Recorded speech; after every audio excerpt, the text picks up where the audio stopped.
హిందూ సమాజం బలహీనమైనది కాదు. తాత్కాలికంగా అప్పుడప్పుడు ఇతరులను ఎదుర్కోలేని స్థితి రావచ్చు, కానీ విజయం మనదే. విజయం ఎప్పుడూ కూడా ఆర్షధర్మానికి చెందినటువంటి వాళ్ళది. ఒక విద్యారణ్యుడు ప్రేరేపించి ఈ దక్షిణాపథమంతా మహమ్మదీయుల చేత ఆక్రాంతమైనప్పుడు గంగాదేవి చెప్పింది, 1000 హిందువుల శిరస్సులు చెట్లకు వేలాడగట్టబడ్డాయి చూడండి అని చెప్పి. ఆ పరిస్థితిలో విద్యారణ్య స్వామి వచ్చి హరిహర బుక్కరాయలను నిమిత్తంగా చేసుకొని హిందూ ధర్మాన్ని వర్ధిల్లజేశాడు. సమర్థ రామదాస స్వామి శివాజీకి ప్రేరణ ఇచ్చాడు. ఎందరో ఎందరో మహితాత్ములైనటువంటి యోగులు, మహాపురుషులు, ధర్మాచార్యులు అవసరమైనప్పుడు సమాజానికి, హిందూ ధర్మానికి ప్రేరణ ఇస్తున్నారు. వాళ్ళ ప్రేరణ అందుకున్నటువంటి వారు తమ క్షాత్ర భౌతిక శక్తి ద్వారా ఈ ధర్మాన్ని కాపాడుతూ ఉన్నారు. ఇవాళ కూడా అత్యంత శక్తివంతమైనటువంటి ఒక ఆర్ష ప్రణాళిక జరుగుతున్నది. సిద్ధాశ్రమంలో, హిమాలయాలలో నేను ఎప్పుడూ చెబుతూ ఉంటాను, ఇవాళ కూడా 100,000 సంవత్సరాల వయస్సున్నటువంటి భౌతిక శరీరాలతో ఉన్నటువంటి మహాయోగులు ఉన్నారు. ఆ మధ్య అమెరికన్ ప్రెసిడెంట్ రూజ్వెల్ట్ అయితే సిద్ధాశ్రమం చేత ప్రభావితుడై సిద్ధాశ్రమాన్ని టిబెట్లో షాంగ్రీలా అని అంటారు. ఆయన తన అమెరికన్ ప్రెసిడెన్షియల్ బిల్డింగ్కు షాంగ్రీలా అని పేరు పెట్టుకొని I'm issuing this orders from షాంగ్రీలా అని రాశాడు ప్రెసిడెంట్ రూజ్వెల్ట్. అటువంటి సిద్ధాశ్రమ మహనీయులు స్వామి నిఖిలేశ్వరానంద, స్వామి సచ్చిదానంద, స్వామి మహాతప మొదలైనటువంటి యోగులు ఎందరో ఉన్నారు. అటువంటి మహాయోగుల యొక్క ప్రభావం, వాళ్ళ ప్రణాళిక ఈ దేశంలో ప్రసరిస్తున్నది. ఒక్క చిన్న మాట చెప్పి ముగింపుకొస్తాను. మన దేశం స్వాతంత్ర్యం సంపాదించింది అని అంటే గాంధీ గారి సత్యాగ్రహాల వల్ల, ఉద్యమాల వల్ల వచ్చింది అని మనందరికీ తెలుసు. కానీ ఈ ప్రేరణ ఇచ్చింది ఎవరు? 16 మంది సిద్ధ పురుషులు, సిద్ధాశ్రమ యోగులు. వాళ్ళు తమ తపస్సును ధారపోసి మానవ శరీరాలలో ప్రవేశించి మహాత్మా గాంధీ వంటి మహనీయునిలో ఒక సిద్ధ పురుషుడు ప్రవేశించాడు. అలానే రమణ మహర్షి, గణపతి ముని మొదలైన మహాముఖులు వీళ్ళందరూ కూడా సిద్ధ సంప్రదాయానికి చెందినటువంటి వాళ్ళు. వాళ్ళ ప్రేరణ, వాళ్ళ శక్తి అంతరిక్షం నుండి, దివ్య భూమికల నుండి ప్రసరిస్తుంటే మానవులు ఆ శక్తిని అందుకొని దాన్ని భౌతికమైనటువంటి రూపం తీసుకొచ్చారు. అదేవిధంగా ఈనాడు కూడా ఒకసారి చూడండి, 60 సంవత్సరాలకు ఒకసారి, సుమారు 120 సంవత్సరాల కింద ప్రథమ స్వాతంత్ర్య సంగ్రామం వచ్చింది. మళ్ళీ 60 ఏళ్ల క్రింద స్వాతంత్ర్య సంగ్రామం వచ్చింది.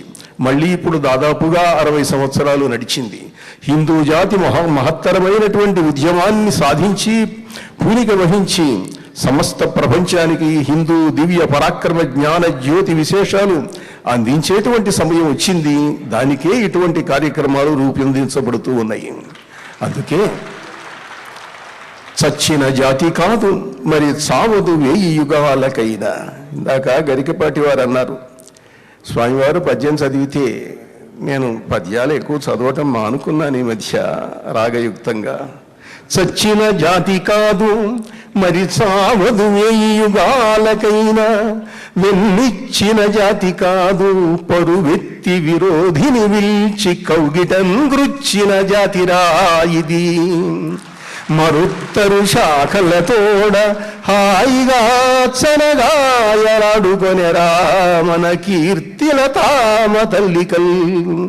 ఇది చచ్చిన జాతి కాదు, చావదు, శాశ్వతమైనది, సనాతనమైనది, చిరంతనమైనది, నిత్యమైనది, సత్యమైనది.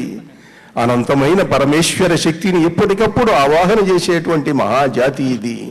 అందులో ఈనాడు ఈ ఆంధ్రజాతి యొక్క పరాక్రమం, వాగ్వైభవం ఇవన్నీ కూడా ఇక్కడ ప్రస్ఫుటితమవుతున్నాయి. ఇదిగో రాయపురోలు వారి మాటతో ముగిస్తున్నాను.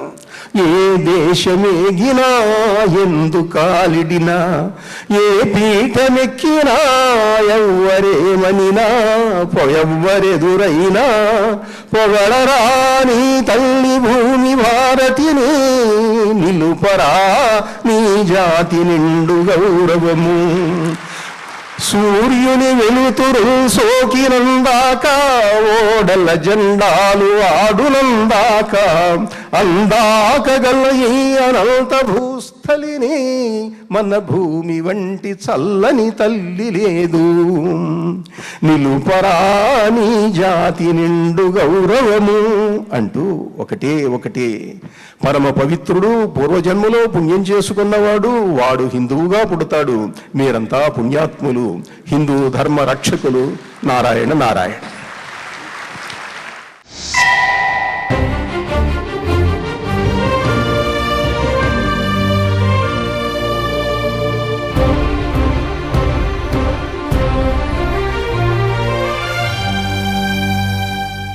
మనందరి ప్రియ బంధువు, ఆంధ్రప్రదేశ్కే ఆత్మ బంధువు, మాన్య ముఖ్యమంత్రి నల్లారి కిరణ్ కుమార్ రెడ్డి గారు వేదికపై ఆసీనులై ఉన్నారు. వారికి మా భక్తి టీవీ తరఫున, రచన టెలివిజన్ ప్రైవేట్ లిమిటెడ్ తరఫున హృదయపూర్వకమైనటువంటి స్వాగతం పలుకుతూ ఉన్నాం. ఇంతవరకు కుమార కిరణాలతో ప్రశాంతంగా నిదానంగా పాలన సాగిస్తూ ఉన్న మీరు మా పీఠాధిపతుల ఆశీస్సులతో చండ ప్రచండంగా ప్రకాశిస్తారని ఆశిస్తూ ఉన్నాం. మీ నుంచి జాతి మంచి పరిపాలనని, ఉత్తమ నాయకత్వాన్ని ఆశిస్తూ ఉంది. అధిష్టానమే కాదు, ఆంధ్రప్రదేశ్ మొత్తం మీకేసి చూస్తోంది కిరణ్ కుమార్ రెడ్డి గారు.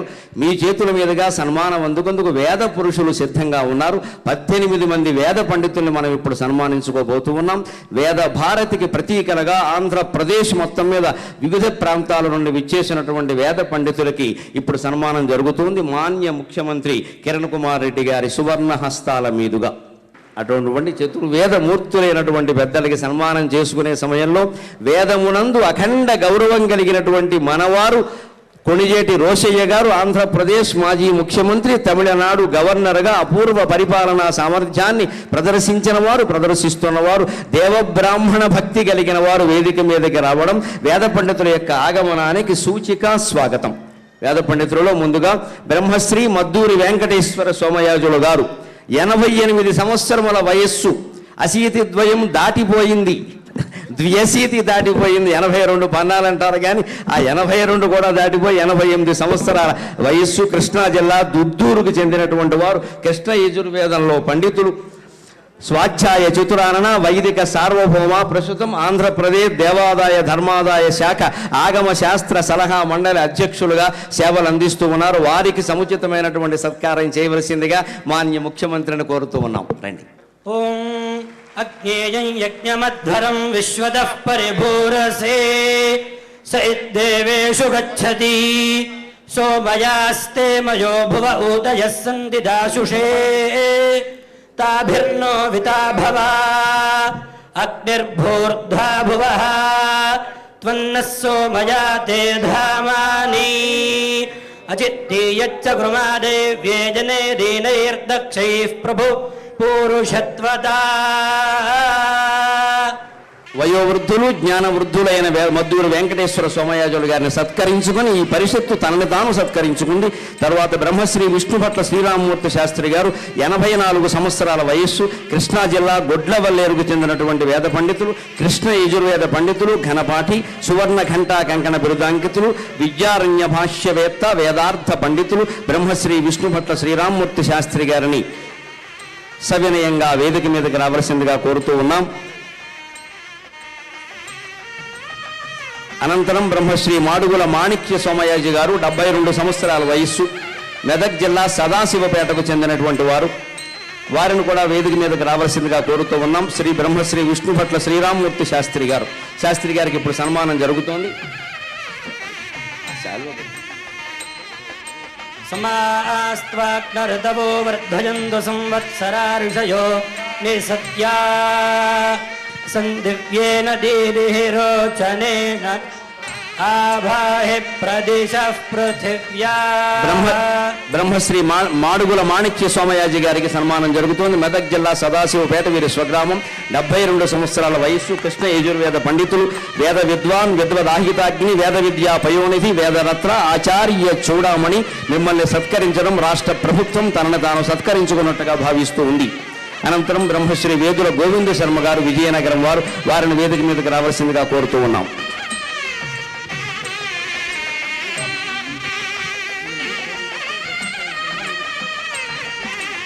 ఉండనేయండి స్వామి, వేదానికి కిరీటం పెట్టారు ముఖ్యమంత్రి గారు, ఉండనేయాలి.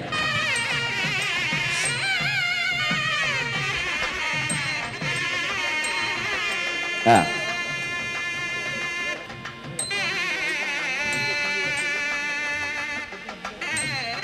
అది ఎవరైనా తీసుకున్నారు.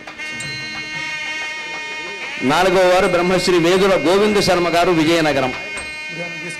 గోవింద శర్మ గారు.